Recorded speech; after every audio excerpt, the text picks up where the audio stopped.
제가 묻고 싶은 질문은요. 그 수많은 책과 영상의 시대에서 저희가 살고 있는데 그 강단의 설교를 저희가 매주 들어야 되는 한 목사님은 들어야 되는데 그런 설교가 획일화와 집단성의 위험을 내포할 수 있고 또 신앙의 주체성을 상실해가는 교인들을 양산해 낼 수도 있다고 생각하는데 거기에서 또 저희 사고도 편협해질 수 있고 목사님께서는 거기에 대한 한계성에 대해서 음. 그 설교를 듣는 사람도 마찬가지고 설교를 하는 사람도 마찬가지지만 아 제가 생각할 때 결국 설교라는 것이 예배의 한 부분이고 그 예배가 공동체의 삶의 한 부분을 의미한다면 설교자도 설교에 그 이상의 의미를 부여하면 안 된다고 생각해요.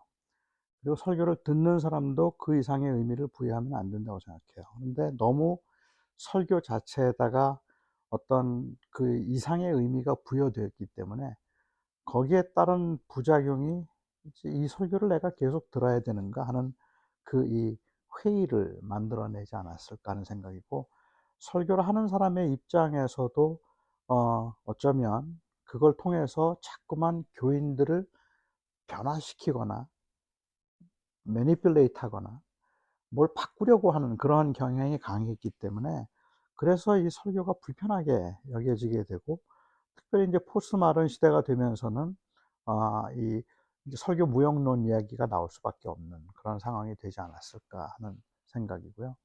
아 저는 그 설교라는 것은 그냥 단순히 지식의 전달도 아니지만, 그렇다고 해서 이게 언제나 하나님의 말씀을 선언하거나 선포하고 있는 건 아니라고 생각을 해요.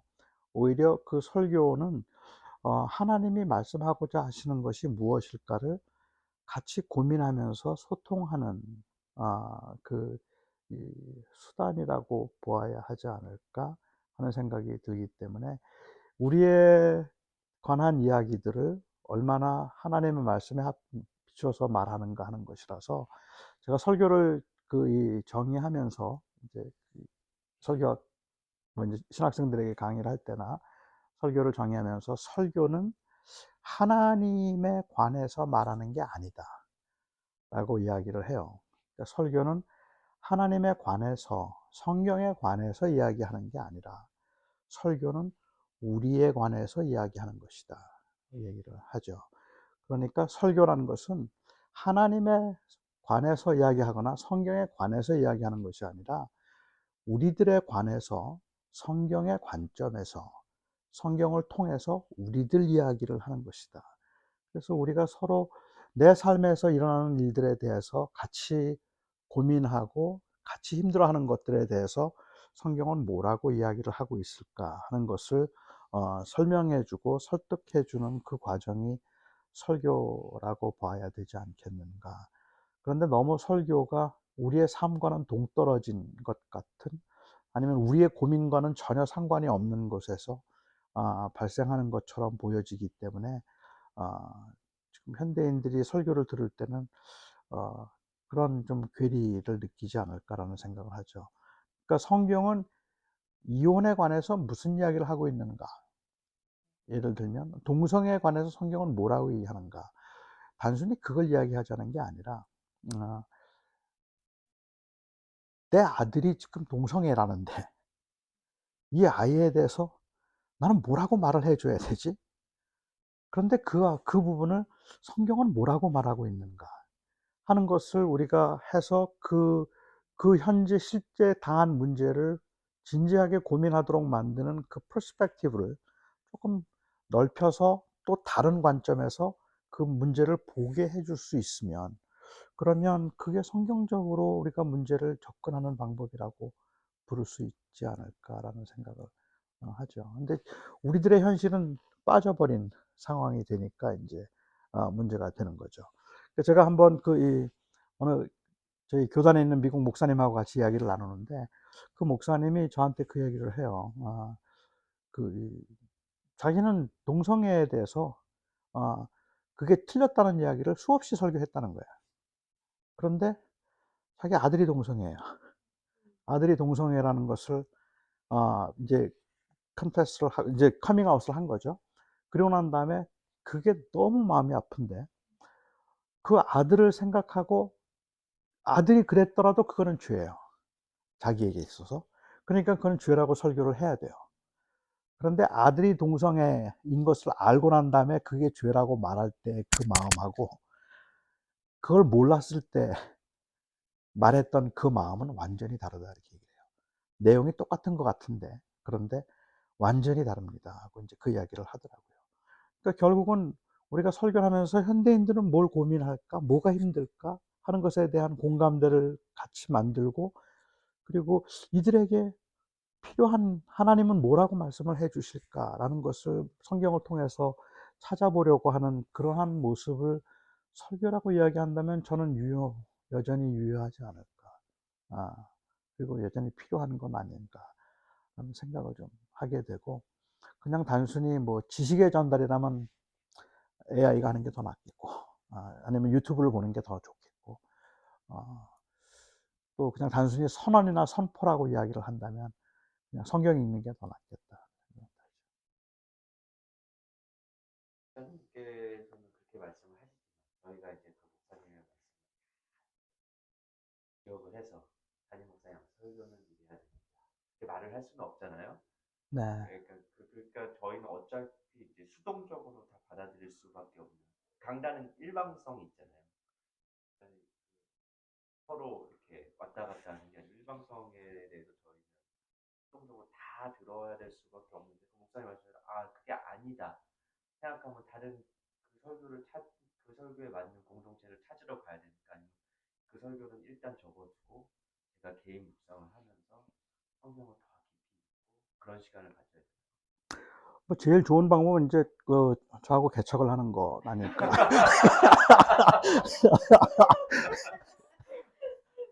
그렇게 해야 되겠죠. 뭐. 어, 저는 이제 아까도 글쎄 잠깐 이제 얘기를 우리가 언급한 것처럼 그 설교에 우리가 저는 중요하고 필요하다고 생각하지만 그럼에도 불구하고 설교에 그 이상의 의미를 두지는 말자는 생각을 자꾸만 해요. 그러니까 우리는 너무 설교에다가 지나칠 만큼 절대적인 의미를 부여했어요. 그러니까 어, 교회 가고 안 가고도 거기서 결정되는 것 같고 이제 그런 현상들이 나타나는 것 같은데 제가 한번 어떤 이단 교회에 가서 부흥회를 한 적이 있었어요. 그 이단 교회에 가서 이제 그 집회를 하고 부흥회를 하는데 뭐 알려진 유명한 이단 교회예요.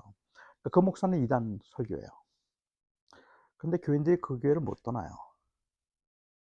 떠나지 못하는 이유는 자기가 50년 동안 유치원 때부터 여길 다녔대요.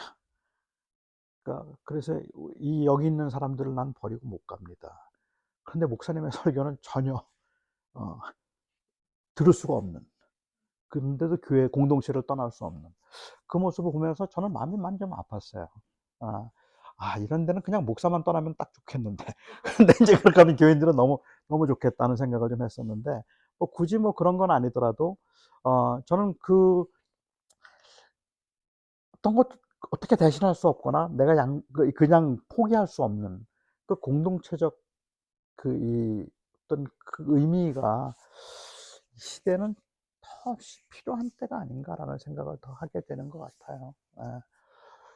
그래서 아주 설교가 틀렸거나 정말 나를 괴롭히는 게 아니라면 좀 그 안에서 스트러글을 좀 하면서 또 목사님하고도 좀 이야기도 좀 하고 어 좀 소통도 하고 좀 그래야 되지 않을까라는 생각도 좀 하기는 하죠. 그래서 어 최근에 어느 분이 어 교회하고 비전이 안 맞아서 교회를 떠나겠다고 저한테 연락이 왔어요. 어떻게 생각하느냐고. 그래서 제가 그 이야기를 듣고 담임 목사님을 만나 보셨습니까? 그랬어요. 그랬더니 안 만나 봐도 알 것 같대요. 그래서 이제 안 된다 해서 그래도 한번 만나 보고 그다음에 결정을 해라. 제가 이제 그렇게 이야기했던 이유는 저도 이제 그럴 것 같기도 하고 아 나는 교회 비전이 있는데 생각하는 교회에 대한 이미지가 있고 비전이 있어도, 어, 이게 그렇게, 교회 문화가 그렇게 잘 바뀌지 않아요. 그 교회가 원래 가지고 있던 그 전통이나 문화나 교회 관습들이 잘 바뀌지 않기 때문에 사실은 그 목사가 스트러글 하는 경우들은 많은 거예요. 나도 이거 바꾸고 싶다. 근데 이게 진짜 안 된다.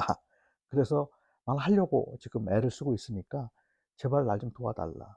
그럴 수도 있지 않겠느냐 하는 거예요. 그러니까 뭐 저도 목회하면서 만약에 누가 어, 그 만약에 와서 교회를 떠나야 되는 이유가 있는데, 그런 이런저런 이유가 있는데 그 이야기에 제가 충분히 공감할 수 있었다면 아마 저는 부탁을 할 것 같아요. 조금만 기다려 달라. 같이 한번 좀 해보자. 나도 원하는 게 있는데 지금은 내가 그렇게 할 수 있는 여력이 아니다. 그래서 내가 못한다. 하지만 하고 싶다. 하는 그 비전이 공유되면 조금 곁에 있어줘도 되지 않겠나? 이제 그런 생각을 해서 목사님하고 먼저 얘기해 봐라.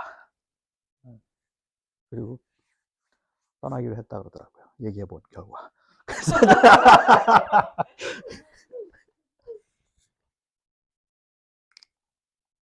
그 결국 제가 이제 드리려는 말씀은, 뭐 관계라는 게 다 그렇잖아요.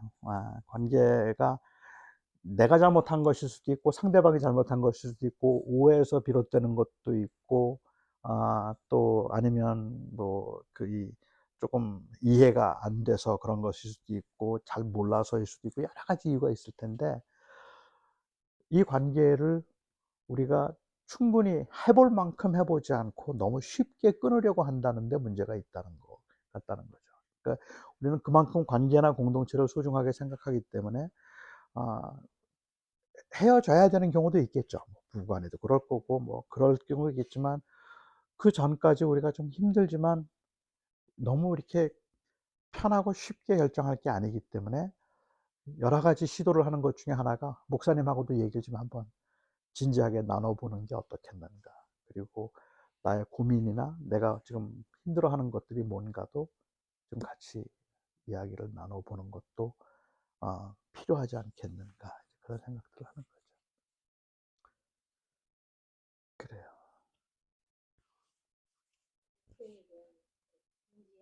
필요성 흔들린다. 맞아요. 개인적으로 맞아요. 신앙생활 한다는 게 나는 내 삶의 주인인 것도 고백하게 되고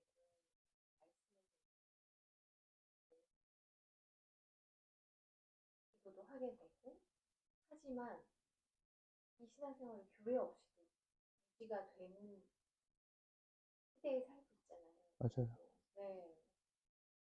맞아요. 근데 교회를 가는데 교회에서 요구받는 것은 교회의 필요를 좀 채워주기를 바라고, 근데 그게 했을 때 너무 제 자신이 소진되는 느낌? 그래요. 고민하다 보니까 자녀가 있으니까 자녀들을 위해서 교회를 가게 되는. 근데 정말 얘들이 나중에 엄마 꼭 교회가 우리 삶에 정말 신앙생활에 정말 필요한 거야? 라고 했을 때 그럼 이라는 대답을 못 하겠는 그렇죠.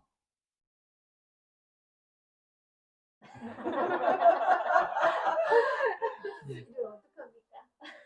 아니, 사실은 꽤 많은 사람들의, 현대인들의 고민이라고 생각해요. 그러니까 현대인들의 고민은 단순히 편리주의, 그런 좀 편안한 것들을 찾아가자는 편리주의에서만 비롯되는 것이 아니라, 어쩌면 그건 못지않게 현대 교회가 보여주었던 그 이 소위 이제 제가 좀 표현하자면 이 어떤 상업적 이유들이 이젠 좀 보이기 시작했다는 데서부터 오는 실망감, 그게 좀 더 크지 않을까라는 생각을 좀 하게 되죠.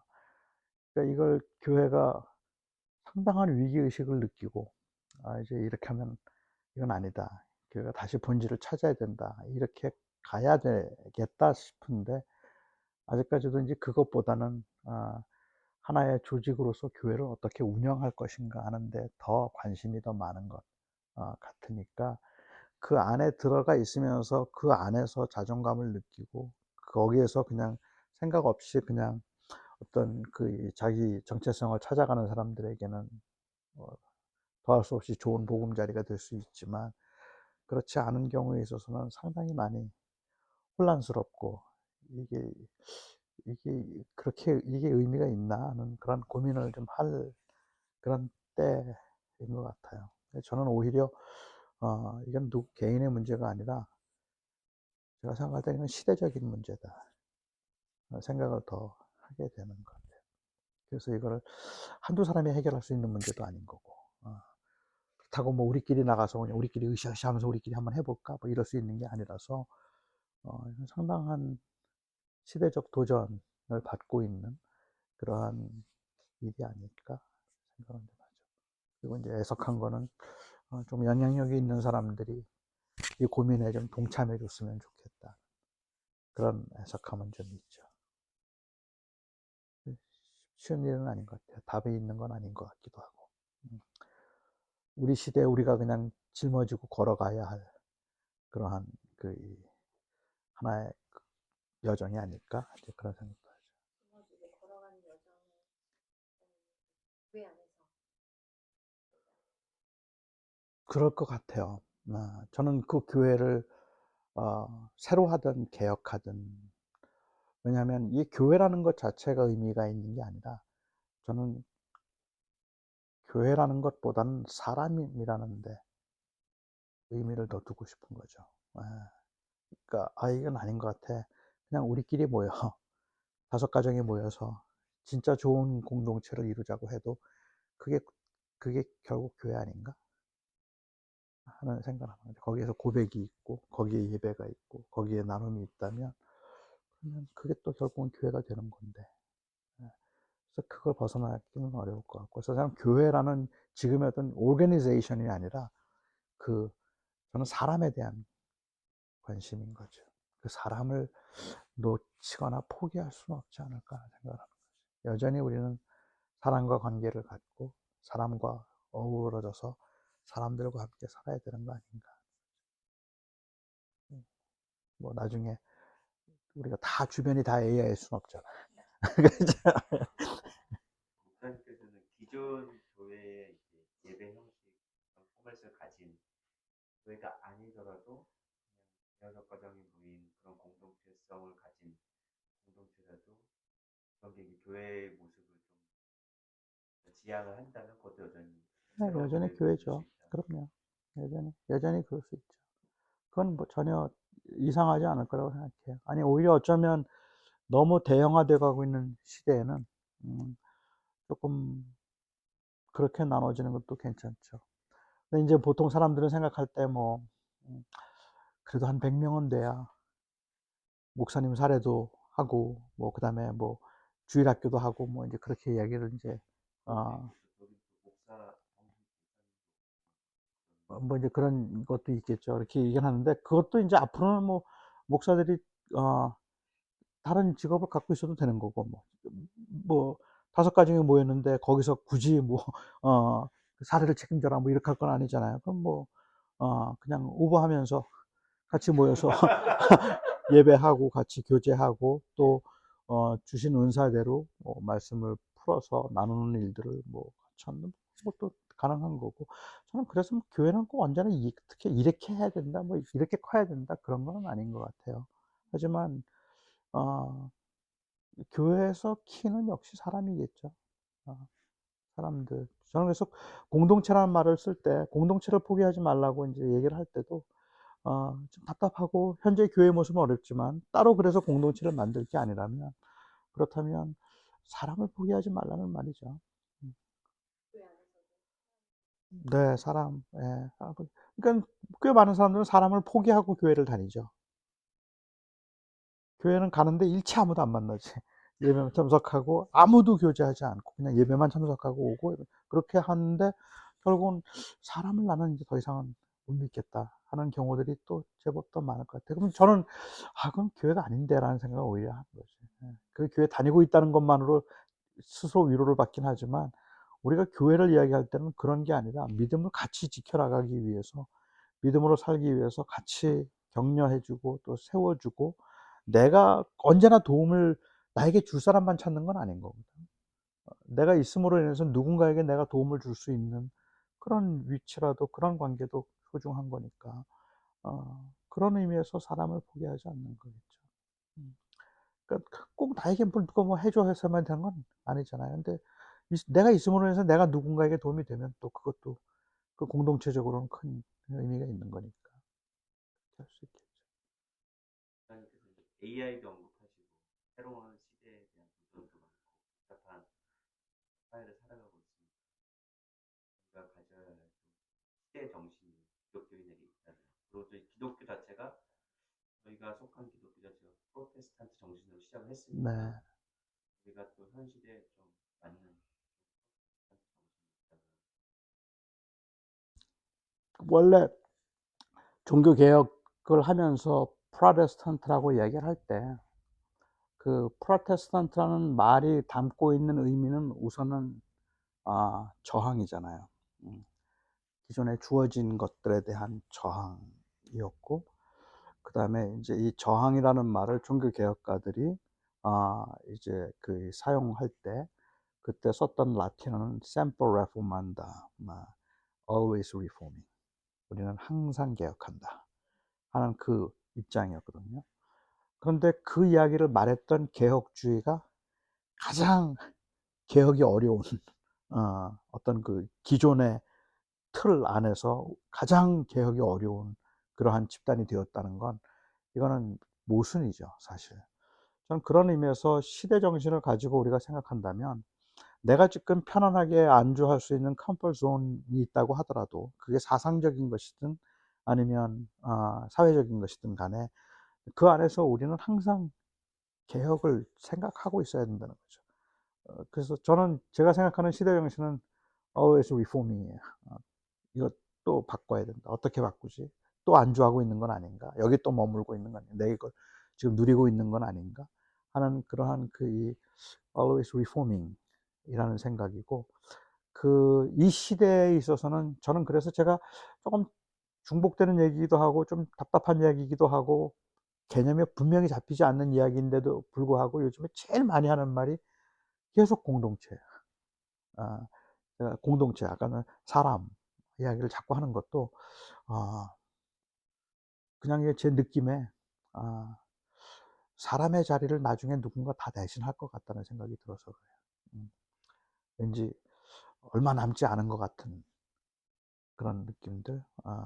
그래서 이게 이 사람을 소중하게 여기는 이것은 결국 옛날에 프로테스탄트들은 기존의 종교적 그러한 이 권위에 대해서 도전을 했던 그 저항이었다면, 나는 어쩌면 제가 좀 진부할 수는 있지만 현대 테크놀로지에 대한 저항도 뭐 편리하긴 편리한데 그래서 우리가 잃어버리는 게 너무 많지 않을까라는 생각을 자꾸만 하게 되고 좀 그런 마음들이 더 들기는 하는 것 같아요. 그 사람에 대한 관심 또 필요, 이걸 그 자체에 좀 의미를 둘 수 있으면 좋겠다는 생각 그게 더 많이 드는 것 같아요. 확실히 달라지긴 했어요. 저도 많이 달랐다고 생각하는 게, 이번에 제가 오늘 오면서 이 비행기에서 영화를 하나 봤거든. 근데 뮬란, 그 디즈니에서 만드는 이제 그 영화를 보는데 그 영화에서 계속해서 이 사람됨의 가치를 이야기하면서 거기에 브레이브를 얘기하고 진실함을 얘기하고, 그래서 그 진실함 앞에 자기가 여자인데도 남자로 속이고 있다는 것에 대해서 뮬란이 막 괴로워하면서 그 벌추를 잃어버렸다고 생각을 하고 있는 그런 것들을 보면서 괜히 가슴이 뭉클한데 무슨 생각이 드는가 하면, 이거 진짜 너무 옛날 영화다. 생각이 들어요. 거기에 지금 가치를 두는 사람이 없잖아요. 그게 무슨 의미가 있어요, 거기에. 그 자체에. 뭐, 정직하고 진실하자, 뭐 아니면은 뭐, 용기 있게 뭐 하자. 아니면 로열한 거, 충성스러운 거, 이게 무슨 의미가 있어, 지금 시대에는. 근데 괜히 조금 뭉클했던 건, 내가 뭐, 여전히, 내가 이제, 어떻게 보면 전 세대 사람이라 그럴 수도 있겠지만, 아, 우리가 정말 소중한 걸 놓치고 있다는 생각이 자꾸만 들어서 그랬던 것 같다는 생각도 좀 들긴 하더라고요. 전 자꾸 그런 거에 대한 고민이 좀 생기는 것 같아요. 그래서, 교회에서도 놓치고 있는 게 사람, 그렇죠. 네, 예. 근데 또 교회에서 사람 그런 영혼 구원 막 이렇게 또 포커싱이 네, 되잖아요. 그런데 교회 안에 든 사람에 대해서 집중을 하면 또 너무 미안해서 그렇다. 또 이런 스트레스를 받게 되고 또 너무 교회 안에서 영혼 구원만 외치다 보면 안에 든 사람에 대한 케어가 잘 안 되고 그런 부분이 있는데 하나님이 생각하시는 교회가 지향해야 될 사람에 대한 케어는 어느 어, 물론 우리 안에 영혼 구원에 대한 어떤 진실함이 있다는 거는 중요하죠. 그렇긴 한데 저는 적어도 그 부분에 있어서는 사람의 영혼을 구원하는 일은 하나님에게 속했다 하고 싶어요. 내가 노력한다고 되는 것도 아니고 내가 노력 안 해서 안 되는 것도 아니다.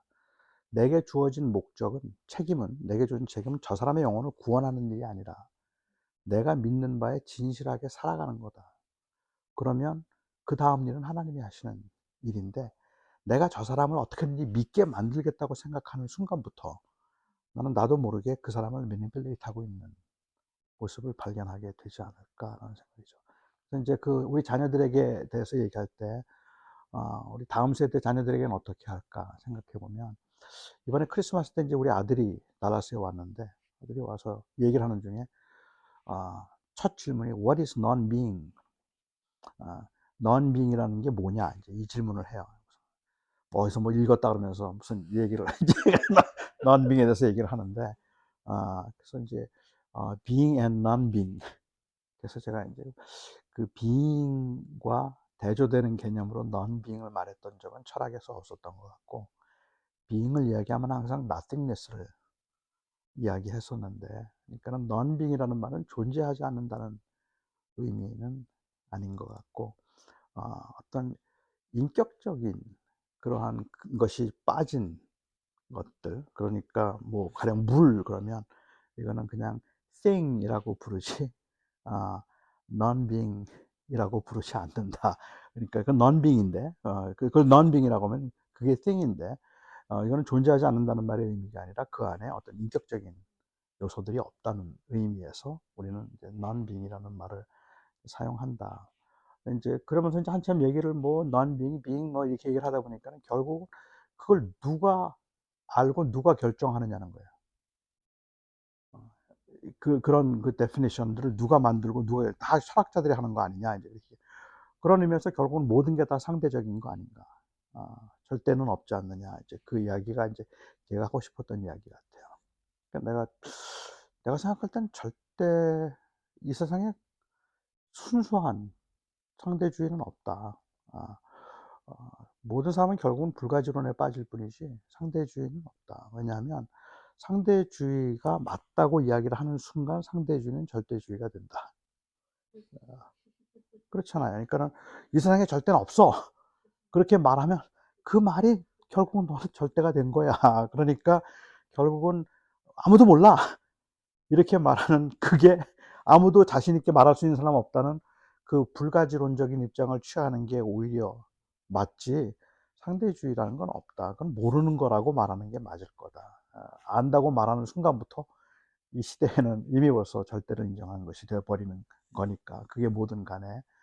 그런 시대를 살고 있다면 결국 모든 걸 불가지론적인, 확실하지 않다고 생각하고 있는 시대를 다른 말로 바꾸면 요즘은 이제 포스트 트루트 시대라 그래요.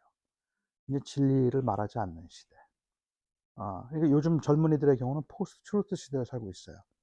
그러니까 어떻게 보면 뭐든지 절대로 말할 수 있는 건 아무것도 없는 그런 시대를 살고 있는 거죠. 그런데 포스트 트루스 시대에 사람들이 기대하고 있는 건 뭘까? 우리가 전도를 하면서 포스트 트루스 시대를 살고 있는 우리들이 다른 사람들에게 예수님이 하나님의 아들인 것을 증명할 수 있을까? 그리고 현대인들은 예수님이 하나님의 아들인 것을 논리적으로 증명하는 거에 아무 관심이 없어요. 실제로. 그러니까 그거는 문제거리가 아닌 거야. 중요한 문제는 뭐냐면 어 우리가 증명해야 되는 건 포스트 트루스 시대의 트루스로 증명하는 게 아니라 나는 진리를 믿고 있다고 하는 나의 그 고백에 대한 truthfulness를 증명하는 거예요.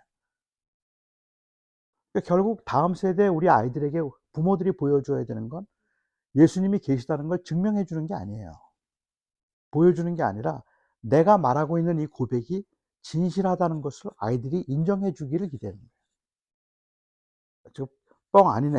진짜네. 하고 그렇게 우리 엄마 아빠는 난 그게 진실인지 아닌지는 잘 모르지만 진짜 예수님 사랑했어 라고 말해주는, 그걸 말해줄 수 있다면 그게 truthfulness라는 거죠.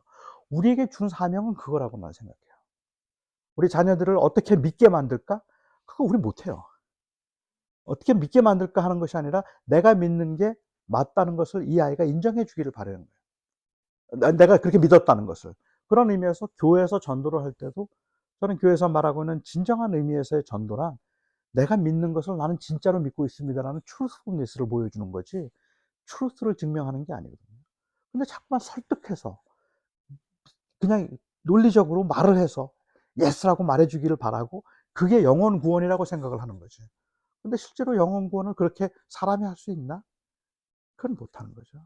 저는 그런 의미에서 우리는 영혼 구원이라는 말을 많이 쓰고 그걸 우리의 어떤 비전이나 목표로 삼는 건 저는 충분히 이해하는데, 그런데 그것을 할 수 있는 툴이나 수단을 이야기하거나 아니면 방법을 이야기하라고만 한다면 이것이 우리 마음속에 있는 디자이어지만 그 디자이어를 라고 해서 그것을 항상 내가 말해야 되거나 아니면 드러내야 되거나 그것을 꼭 내가 다른 사람에게 설득해서 강요해야 되거나 그럴 이유는 하나도 없다. 그런 생각을 하게 되는 것 같아요.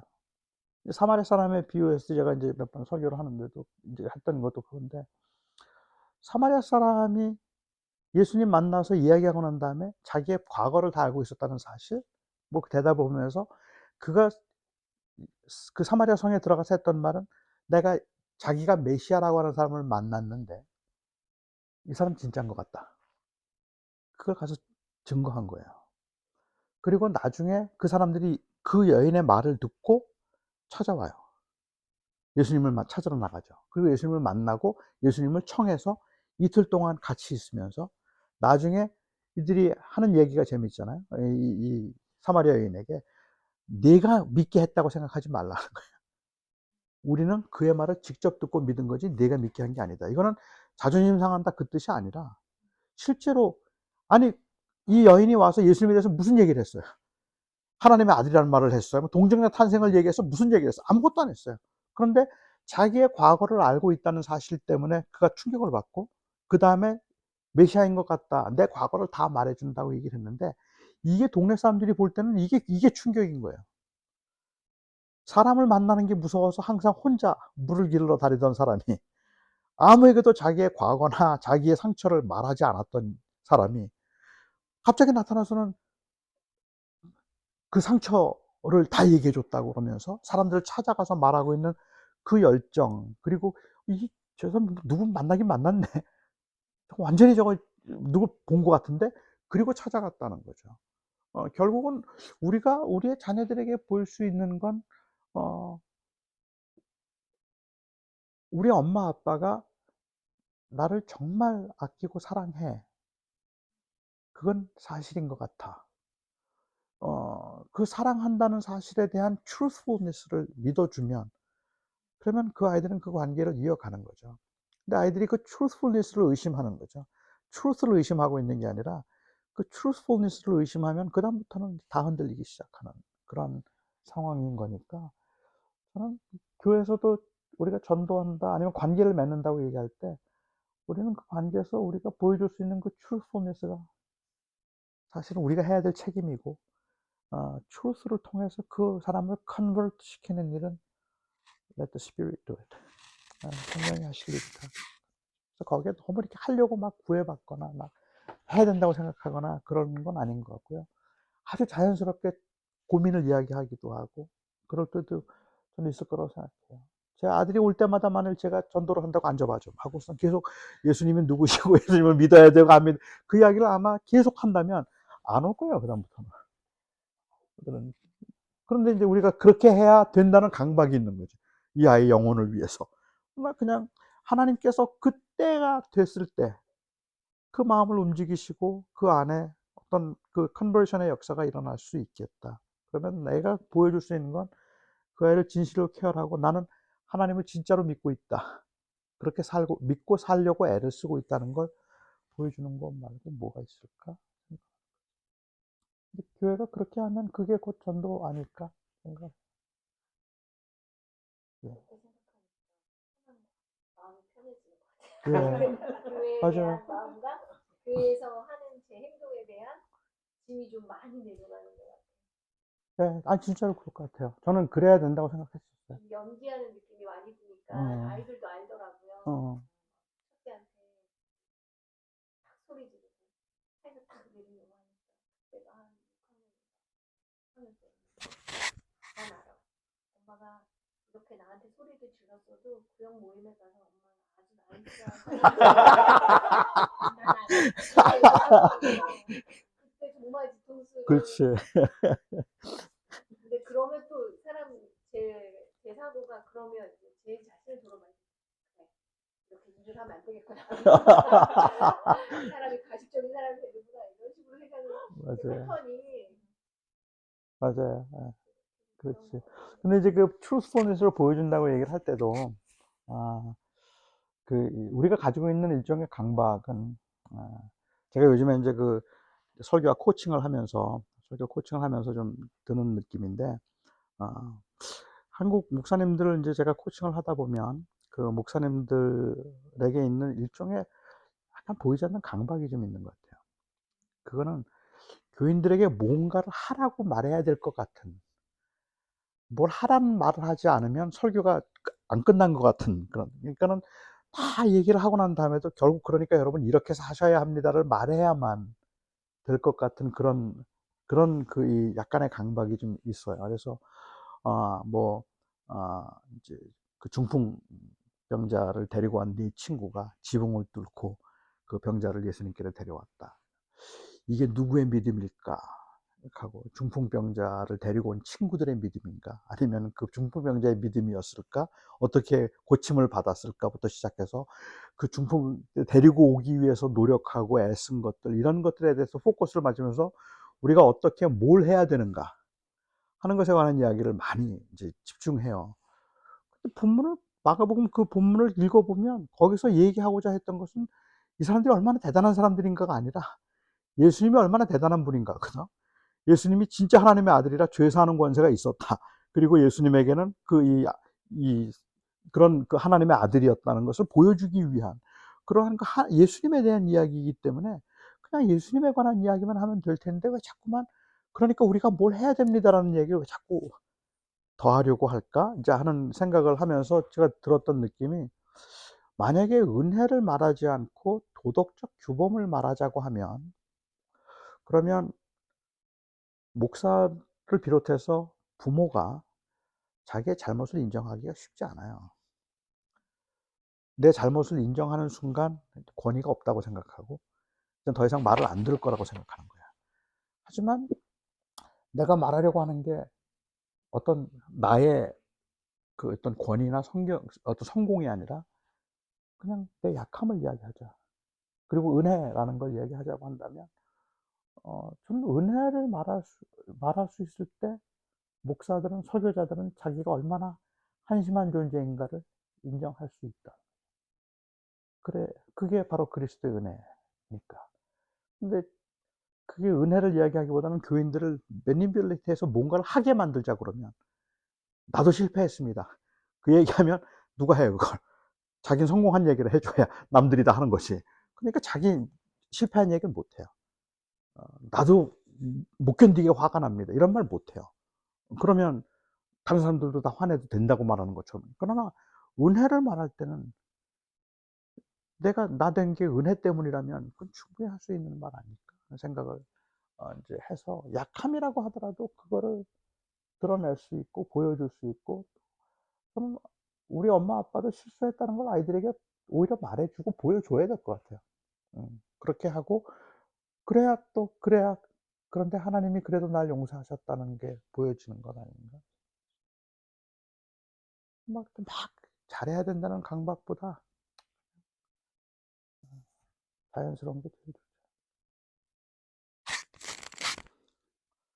제 아내가 있으니까 무서워서 말을 못 하겠네요. 교회 공동체는 가장 인간다워질 수 있는 네, 마음 그렇죠. 편하게. 예, 그렇죠. 잘못도 용서 구할 수 있고 용서해 줄 수 있고 그러나 이제 뭐 잘못을 용서하고 용서 구한다는 말의 의미가 그러니까 모든 걸 다 그냥 적당히 대충 하자는 이야기는 아닌 거고요. 예, 오히려 그 은혜 앞에 더 선명하게 드러나기는 하죠. 그렇더라도 그게 다는 아니니까. 그 안에 이제 그 은혜를 얘기할 수 있는 거니까 충분히 가능한 거죠. 그럼 저는 교회 공동체가 자유함이 있을 거라고 생각을 해요. 이제 그 자유함이 없죠.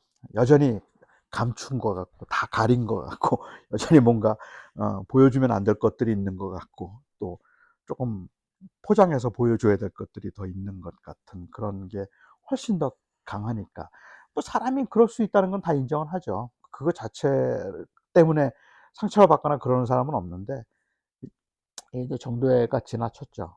지금 순전히 그것들에 의해서만 온통 거짓이야 이러면 이제 떠나고 싶은 거지.